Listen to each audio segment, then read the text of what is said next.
welcome to Ag PhD. I'm Brian Hefty. And I'm Darren Hefty. Thanks for joining us today.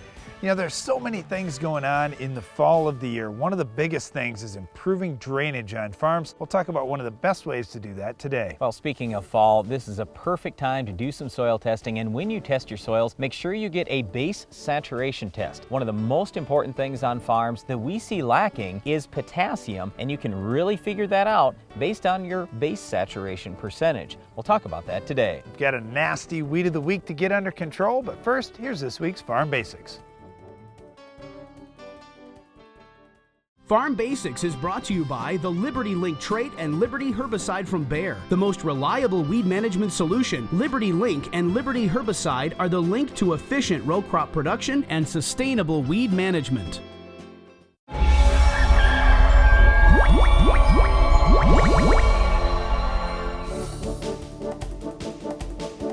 During our Farm Basics time today, we're going to talk about a couple of new seed traits that are coming on the market here in the next couple of years, Enlist and dicamba. I was wondering where you're going to go with that. Coming on the market in a couple of years. It might be next year, it might be a couple of years, it might never happen. Who knows? Because when we get to the regulatory process, especially when we're doing the regulatory process in China or another country, we don't really have much control over that. So yes, we do have some new traits that we're really excited about. We hope they make it to market soon because they offer some benefits, especially in terms of weed control. So with weed control in the United States today, there are a lot of Roundup resistant weeds. And there's really nothing new with this phenomena. You know what? Even back 30 years ago, there were some weeds that Roundup was kind of weak on. Well, what do you think has happened here over the last few years? If everybody's spraying Roundup, all the weeds that Roundup kills easily, we've eliminated those, we've handled those, no real problem. It's just now we've got a real issue with the weeds that Roundup doesn't do very good on. So we do have other herbicide options, but the problem is they aren't real great, especially in crops like soybeans and cotton. So that's where these companies like Monsanto and Dow have been developing seeds that can tolerate either dicamba, that's the Monsanto and BASF side, or 2,4-D, that's the Dow trait we're going to talk about today. Now you may be saying dicamba, 2,4-D, we've had those products out for decades. That's not anything new for us, but it's new that you could spray them in the crop. The other thing that's new about them is both BASF and Monsanto, as well as Dow, what they have tried to do is to improve some of the physical characteristics of 2,4-D and dicamba, namely drift, whether it's physical drift or, more commonly, volatility. So this volatility thing is where the product actually picks up and moves afterwards. This is not real common, but it could happen with the old dicamba, the old 2,4-D. The new products that will be out, you'll see dramatically less issue with the new 2,4-D that's coming out. The new dicamba, I guess we'll see what happens when that does get out in the market. But all we can say is we're excited about this from an agronomic perspective because now we have other options that we before couldn't spray in cotton or soybeans, and now we will be able to. So that'll be great because we know that 2,4-D and dicamba are pretty good on most Roundup resistant weeds, especially if the farmer sprays them when they're small. You know, the weed control is great, both from dicamba and 2,4-D. The real concern from the non-farm public has been, what's the safety of these products? Well, here again, it's something that kind of puzzles me because we've used dicamba and we've used 2,4-D for 30 or 40 years. This is something that's going on tens of millions of acres every year across our country right now. We're using 2,4-D and dicamba in pastures and roadside ditches and non-crop areas. We're also using dicamba on tens of millions of acres of corn every year. We're using 2,4-D on millions and millions of acres of wheat and small grains. These are products that are out there right now and have been proven safe for a long time. So not only is it the product safety that people have been concerned about, but I mean, hey, these products have been out for 40, 50 years. The safety is pretty well proven, and we're not that concerned about that side of things. But then you've got the other side, oh, it's a new trait, and it's GMOs, genetically modified organisms. You know what? Everything has been genetically modified. That's human nature. That's what we've done for thousands of years. We have modified plants just by simple genetic crossing. That's what we do. Mother Nature does it all on its own for one, but yeah, also human beings are involved in those kind of things. It's nothing to get that concerned about, but I guess I'm happy that the testing has been done. I'm happy that it's been proven safe. So we don't have any real big concerns with this stuff going forward, but it is just another thing that's out there so people understand, hey, biotechnology is involved in some of our corn, soybean, and cotton crops. Well, there are some new traits coming. We focused today on the Roundup Ready to Extend trait and also the Enlist trait, where you can spray dicamba or 2,4-D right in some very important crops like cotton and soybeans that we're pretty excited about. This will provide some extra weed control options for farmers, which should mean more food production and more fiber production for the world, which is a really good thing. The other side of it is the herbicide solutions that we're talking about, dicamba and 2,4-D. Those products have been greatly improved to reduce volatility concerns and to alleviate any safety concerns that people may have. There's been lots more testing done on them. So we're excited about these new things coming out. Hopefully, there'll be good options for our Weed of the Week. Can you identify this week's weed? What's next in weed control technology? Roundup Ready 2 Extend soybeans will provide tolerance to dicamba and glyphosate and will be built on the Genuity Roundup Ready to Yield trait. See them in action at extendfollowafield.com. No one understands your farm, your field, and your soil like you. I'm Myron Stein, and at Stein Seed Company, we know your field demands a choice. That's why Stein's corn breeding program combines our industry-leading genetics and superior standability with the most sought-after traits, giving you the best choices for maximum yield. Learn more about Stein's hybrid lineup by visiting steinseed.com or contacting your local Stein Seed dealer. Looking to maximize yield? Quick Roots is a microbial seed inoculant that allows the plant root to explore a greater volume of soil, the key to higher yields. Quick Roots continues to generate yield response on corn, soybeans, wheat, and more. Quick Roots is applied to the seeds so the live microorganisms go right to work, enhancing seedling vigor, increasing the uptake of certain nutrients, including NPK, and expanding root volume. Maximize yield on your farm this season. Call TJ Technologies or your local dealer and get your Quick Roots today. A farmer's attention to detail is what makes the difference. You take the time for service management because you know how vital it is to your operation. You service your field like everything else because soil sampling makes all the difference and gets the results you want. Download the app Soil Test Pro and start grid sampling today. Keep your farm growing strong. The more you test, the more you know.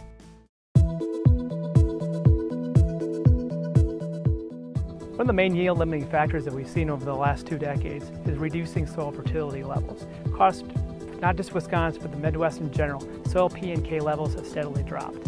One of the things I really want to encourage growers is go out, take their soil tests, understand and apply those soil fertility levels to your yield potential, and make sure that you're not shorting yourselves, because unlike many inputs, soil fertility, those inputs always pay.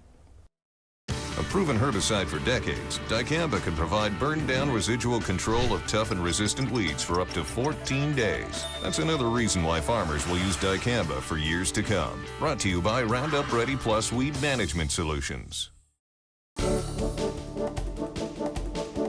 Fertilizer prices are relatively high right now compared to what commodity prices are at. But you know what? Fertilizer even today might pay you a decent return on investment if you test your soil and you find out, hey, I'm very deficient in a certain nutrient. The nutrient we're most concerned about going forward in both corn and soybeans, and even wheat for that matter, is potassium. You know, we talk about everything on the farm in terms of what's the return on investment of doing this job or that. I don't think there's very many jobs out there that give you a better return on investment than taking the time to understand your soils by doing soil testing. When we look at things like the base saturation test, we get a good feel for what the balance of nutrients are in our soil, namely the balance of 5 main positively charged ions that are out in the soil. So we think about things like potassium, hydrogen, calcium, magnesium, and sodium. And it's important to understand, hey, if I've got way too much of one, that could be a problem, or if I have way too little of another one, that could be a problem as well. What it comes back to is when you look on your soil test, when you get those results this fall, we don't want you looking at that parts per million of K number so much as we want you looking at the base saturation percentage of K. What I mean by this is even if you have a level that somebody might call high for parts per million, if you have really high levels of calcium, magnesium, potentially hydrogen or even sodium, all that says is, hey, I have too much of these other things, now in ratio I don't have enough of potassium. And certainly some of the things we can decrease, like hydrogen. If you have a high hydrogen level, you can lower that by adjusting your soil pH. You can lower your sodium level over time with good drainage and managing things right. But you know what? You're not going to lower your calcium. You're not going to lower your magnesium percentages down dramatically in even 5 or 10 years. So if you've got high levels of calcium and high levels of magnesium, you have to get your percentage of K up there. And one way or the other, I want to see 4 to 8%, at least 4% on potassium in the base saturation percentage. Now, you might say, well, what if I've already got, let's say, 8 or 9 or 10? Well, that's great. What that's telling me is, hey, potassium is high priced this year. I don't think I'd invest any of my fertilizer dollars into potassium because I'm already at such a high level. On the flip side, if I had 1% K in the base saturation test or 1.5%, I can say, you know what, even with high priced potassium, I can probably justify investing some of my dollars in potassium. It should pay me a good return on investment until I get up to 4% base saturation K. All right, so we definitely look at a positive return on investment when we see soil test levels below a 4% K and we can build them up. That's important. We're going to get more yield. The other thing that we're going to get is a healthier plant that's going to stand better. I look at cornfields across the country every summer, and when we have lodging concerns, when we have lots of disease issues in those plants, almost every time there's a big time nutrient issue. And potassium is really the leading one that we see across the country. We're seeing at least 30 to 40% of the fields across the country being low to deficient in potassium throughout a good portion of the year. When we have those kind of situations starting up, we just have issues with just the integrity of the plant itself. And yes, we may still get 200 bushel corn or more, but if it lays on the ground, that's not real convenient for your harvesting, and that's not a real good sustainable practice for you on the farm. We've got to figure out a way, if we're going to get these high yields, if we're going to use higher populations, we have to have good quality stalks that stand. Now, many times I'll visit with the farmer and he'll say, well, it was that one hybrid, that's the problem. But then you talk to the seed breeders too, and they say, well, look at our plots. Our plants are standing just fine because we focused on, hey, we need good fertility. And you talk to other farmers that are having plants that stand just fine,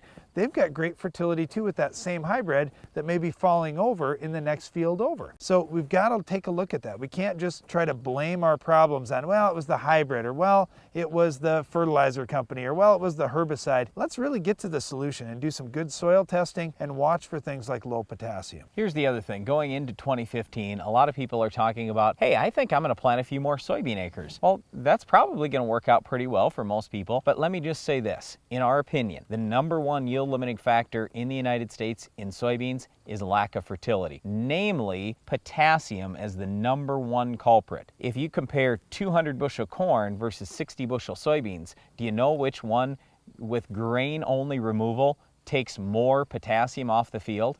It's the soybeans, and it's not even close. We need lots of potassium to make a great soybean crop. And so I'm just telling you, make sure that you're doing soil testing. Whether you're going into corn or whether you're going into soybeans, we want to see that percentage of base saturation K above 4%. So today we're focusing on just one nutrient, it's potassium. We've got lots to learn on the other nutrients as well. But when it comes to potassium, one of the big things that we see is just looking at the base saturation test on a good soil test. When you're running soil tests that really mean something out in your field on a zone or grid basis, you can get an idea if your base saturation percentage of K is less than 4%, it's a good chance you're going to have a really nice return on investment putting more potassium out there to build it up so it's more available for your plants. For more information about this, you can go to agphd.com. You can also go to soils.agphd.com. And if you want, you can download the free Ag PhD Soil Test app. One other thing that will really help your crops is getting our weed of the week under control. We'll show you how coming up later in the show.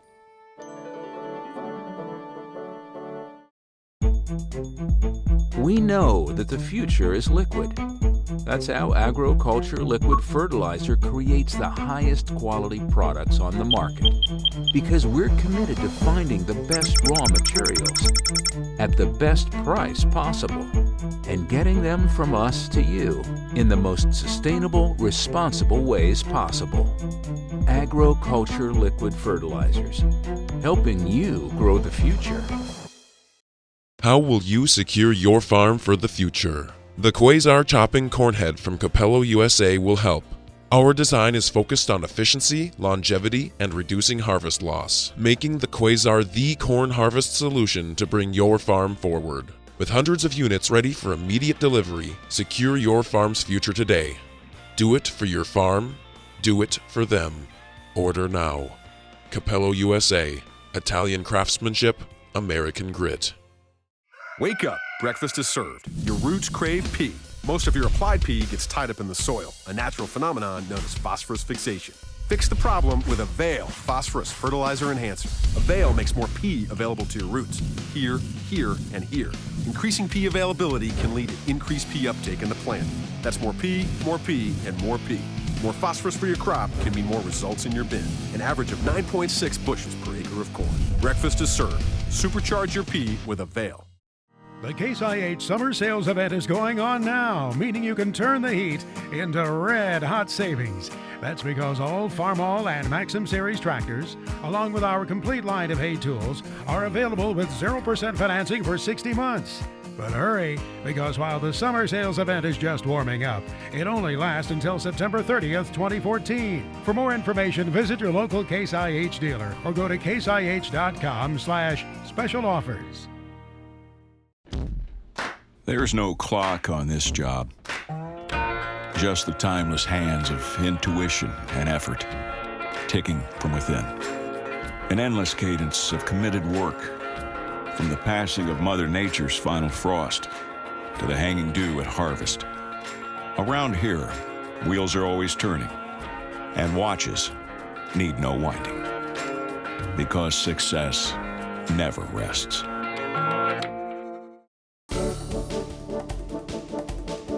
One of the most important things you can do for your soil is to get more oxygen in there and take excess water out. Well, when we look at soils, we have to have a balance. We need about 50% dirt, 25% water, 25% air. When we get out of balance one way or the other, we have problems. When we have no water in the soil and 50% air, 50% dirt, well, that's obviously a big time problem. And if we have 50% dirt, 50% water, that's a big challenge too. So we need to get that balance right. And improving our drainage is one way to look at it. Improving our oxygen percentage in the soil is another. Either way, one of the best ways to accomplish those tasks is by using drainage tile. The reason why we're talking about this today is, hey, it's fall. We don't have a lot of time left, especially in the northern part of the country, before freeze up. But we just want to encourage you, if you've got tiling projects to do, get them done. Even with commodity prices where they're at today versus 2 or 3 times higher a year or two ago, you're still going to get a decent return on investment over time. This is a long-term 50, 60, 70-year investment you're making into your land. It's not just about you, it's also about your kids and your grandkids and trying to make that ground better. And I want you to think about just some of the environmental things that you know we need to do well. For one, reducing erosion. It's a proven fact. Look up any study that's ever been done about tiling. You put tile in the ground, you will have less erosion. The studies will show you 40 to 60% erosion reduction. The other big thing is people talk a lot about reducing tillage, both to reduce erosion, but then also to build organic matter in the soil. We agree with that wholeheartedly. Reduce your tillage. But you know what? You can't reduce your tillage if you've got wet soils. So by adding tile in the ground, you can lower the water table. That's all you're doing. You're not taking all the water out, but you're just lowering the water table, and that means you have a better chance to get in there in the spring just a little bit sooner. Your soil is going to warm up a little bit quicker, and you're going to have more oxygen in there, which is overall better for your soil, better for your plant health, better for the soil microbes. It's a good thing. There have been so many innovations in drainage tile work over the years, and now more farmers are able to do it themselves by use of GPS technology rather than having to set up and move lasers all over the place. You can get quite a bit of tiling done in a day. That's a nice thing. But the other thing I really like is that tile is getting placed more shallow than it was in the past. Think about our forefathers that actually hand dug in the tile lines. They didn't want to have to put in tile lines every 30 or 50 feet, so they would put them in very deep so it could draw water from a wider area. Now we can put tile in much more shallow. We don't need to have our water table down 6 feet. For most crops, if we've got our water table down 2.5 to 3.5 feet, it works a lot better, and we can do it fairly inexpensively now and quickly with the equipment that's available, so we can put those tile lines shallow and a little closer together. The other thing I love about shallow tile lines, number one, we get rid of the water maybe a little bit quicker, so we have good drainage, in part because we've got a lot closer tile spacing. But here's the other thing. If my tile is at 2.5 or 3 feet, in the spring, when people are getting flooded out, you know what is happening in our tile lines? Nothing, because they're still frozen. They're above the frost line. That's what we want with tile lines. It's not going to bust your tile lines up or anything like that. We haven't seen that problem. But what we do see is when people are complaining, oh, you know, we got all these rivers flooding and everything else from snow melt. If there isn't anything running out of our tile lines, that's a good thing for us as farmers to advertise. You know, there's so many misnomers about tiling out there and things that you hear that just frankly aren't true. And when you think about how tile works, it's just like the tile right around your home, right around your foundation. Water comes up from the bottom. It's not that you got a big rain and it came down from the top. It's that the water table has come up from the bottom. That's when tile lines run in fields. That's when the tile lines around your home start pushing that water into your sump pump so you can move it away. It's not that you just got a heavy rain. It's that the water table has actually come up from below. Well, once again, we just want to encourage you, make this happen on your farm. And I know, because I've had to work with all of our neighbors, and I've had to work with the highway departments in the county and the NRCS and everybody else, it takes a lot more time to do that than it does to throw that tile in the ground. But believe me, it is worth it. We've tiled almost every one of our fields on our farm, and it's just made such a huge difference, not only for yield and profitability, but the other side of it is it's made farming fun again. When you can farm straight through, your soils warm up nice in the spring, and we can actually build organic matter and reduce erosion. Those are all good things for the environment, good things for agriculture, and good things for your community. Well, another good thing is weed control out in your fields. We'll show you how to stop this tough weed coming up next. Your time is valuable. That's why you need a Hagie STS application system. Hagie STS products are designed for precision and efficiency, allowing you to make applications all season long with just one machine. Contact your Hagie rep today. Our weed of the week is white clover. Well, with white clover, you might see it out in your fields, but where we most often have a problem with this is in lawns. Well, part of the problem is when people cut their lawns a little too short, so here's what we encourage you to do. Let your grass grow just a little bit taller and do everything you can to raise a great grass crop in your lawn. If you soil test, if you fertilize properly, if you cut the grass a little taller, if you water it occasionally. Oh, and by the way, with watering, you should only water once a week and have a good soaking water. Don't be watering your lawn every day. That's one of the contributing factors to having white clover. So if you manage that lawn correctly, usually that lawn is going to choke out your white clover. But let's say you've got white clover out there, what should you do? Well, with white clover, we're talking about a perennial weed here. So we need products that are going to get down and kill that root system. So there are many things that you can do. The one that I like the best is probably 2,4-D. If I can come out with a good strong rate of 2,4-D in one dose, a lot of times in the fall, especially if we're out there a couple of weeks before the first hard killing frost, that plant is taking nutrients and water and everything else down into the root system to store up to be able to survive the winter. Well, at that time, if you can get the herbicide applied right, you can get that herbicide to move right on down with that flow of water and nutrients, and that way you can kill that root system off in addition to the top growth. Now, if you're using a low rate,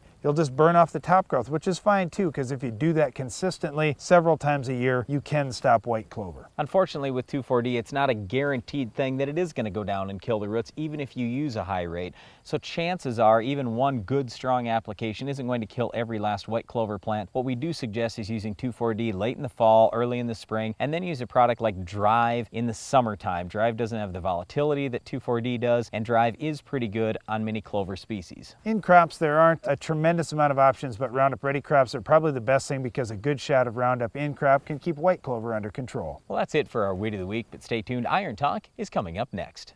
Iron Talk is brought to you by Case IH. What are farmers doing to feed the planet?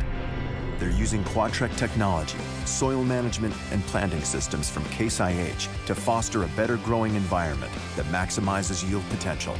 Visit caseih.com to be ready.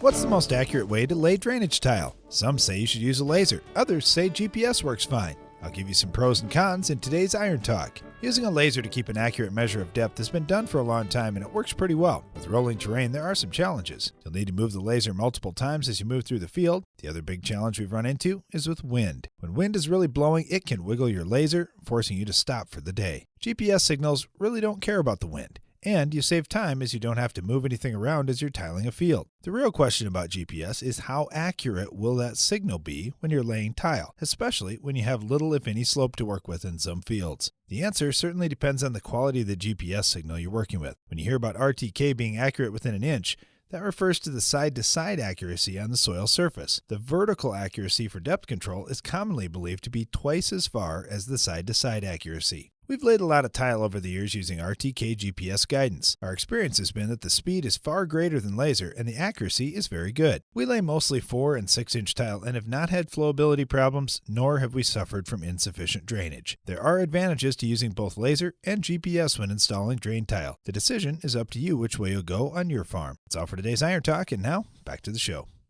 Dirty work pays. That is if your dirty work includes a Soil Max Gold Digger tile plow. Soil Max tile plows feature zero deflection technology. With the only tile plow factory paired with Ag Leader's IntelliSlope control system, you eliminate the need for grade calculations and lasers. So make your next investment in a Soil Max Gold Digger. Better yield, longer planting and harvest windows, better water management is all yours with Soil Max. Visit soilmax.com. For lower cost, higher production, Mandaco Agri leads with versatility unmatched. Twister is the vertical tillage unit for no-till as well as conventional tillage. Twister's ease of maintenance is forgiving and rocks and has contour conformity equaling zero downtime. Our hydraulically adjusted coulter angles make residue management easier, less costly. Spring or fall, the Mandaco Twister vertical tillage unit is the new leader. See your Mandaco Agri dealer. Visit northcountrymarketing.biz or call. Some prefer to invest in fields halfway around the world, in short-term solutions to long-term challenges. At Poet, we're investing in the fields we have right here at home, cultivating communities and growing the local economy, creating new local jobs while we create worldwide energy solutions, helping family farms grow even as they fuel the world, because we know that investing in a community can pay global dividends. See the world differently with Poet. We know that the future is liquid. Agroculture liquid fertilizers' constant research and development creates next-generation products that seem like science fiction. But the fact is, the yields, the sustainability, the food and fiber that our customers produce season after season is not a dream, but a reality. Agroculture liquid fertilizers, helping you grow the future. This year's projected U.S. soybean yield will lose over $500 million per point in shrink. Eliminate shrink in your bin. Store grain without lowering moisture content with the AgriDrive Bullseye Temperature and Moisture Controller. The Bullseye monitors air temperature and relative humidity, allowing your fans to utilize the weather's natural condition to maintain your grain at market moisture. Fan runtimes drastically decrease along with the cost of overdrying. Eliminate shrink today. Call now. Closed captioning for Ag PhD is sponsored by Norwood Sales. The all-new S-Cube commercial tender is the only tender on the market with poly tanks, giving you the capability to haul seed, fertilizer, water, or liquid fertilizer. Each cube can hold 300 units of seed, 2,000 gallons of liquid, or 300 cubic feet of fertilizer. Options include full functioning wireless remote, stainless steel conveyors, and self-contained hydraulics. Get yours today at Norwood Sales. That's all the time we have for today's show, but for more agronomic information this week, you can tune in to SiriusXM Channel 80. That's the rural radio channel for the daily Ag PhD radio show. That's at 2 p.m. Central each weekday. And don't forget to catch the next Ag PhD TV, where we'll have another Farm Basics Weed of the Week Iron Talk and a whole lot more. I'm Darren Hefty. And I'm Brian Hefty. Thanks for watching Ag PhD. Farmers focus on controlling weeds in their fields in order to produce more food. Abundant food supplies help Americans spend less of their income on food than nearly any other country in the world. To learn how farmers do it, visit the Responsible Nutrient Management Foundation at rnmf.org.